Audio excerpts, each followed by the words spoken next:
జమ్మూ కాశ్మీర్లోని కిస్టావర్లో cloud burst కారణంగా చనిపోయిన వారి సంఖ్య 65కు చేరింది. మరో 100 మందికి పైగా గాయపడ్డారని సీఎం ఒమర్ అబ్దుల్లా తెలిపారు.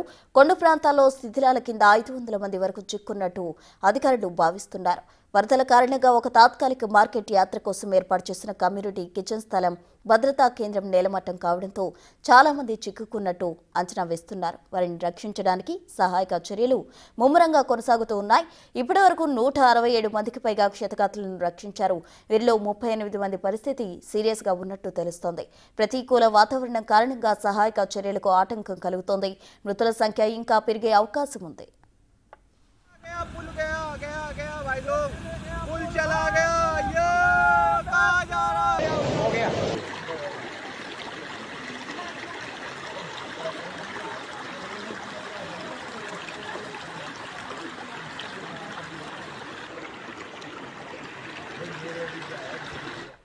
కస్టవర్లో సీఎం ఒమర్ అబ్దుల్లా ఈరోజు పర్యటించబోతున్నారు. క్లౌడ్ బర్స్ట్ కారణంగా ప్రాంతమంతా కూడా చెరువులను తలపిస్తుంది. జమ్మూ కాశ్మీర్లో 65కు పైగా మృతుల సంఖ్య చేరినట్టు కూడా తెలుస్తోంది. 100 మందికి పైగా తీవ్ర గాయాలతో ఉన్నారు. 38 మంది సహాయక చర్యలతో రక్షిస్తున్నారు. అయితే ఇప్పటికీ సహాయక చర్యలు కొనసాగుతున్నాయి. ప్రతికూల వాతావరణం కారణంగా సహాయక చర్యలకు ఆటంకం కలుగుతున్న పరిస్థితి అక్కడ చోటు చేసుకుంది అని చెప్పుకోవచ్చు. మొత్తంగా జమ్మూ కాశ్మీర్లో క్లౌడ్ బర్స్ట్ దాటికి 65కు పైగా మృతులు ఉన్నట్టు సమాచారం అందుతుంది. ఇంకా మృతుల సంఖ్య కూడా పెరిగే అవకాశం ఉందని అధికారులు చెప్తూ ఉన్నారు. అయితే ఇప్పటికే సహాయక చర్యలు కొనసాగుతూనే ఉన్నాయి.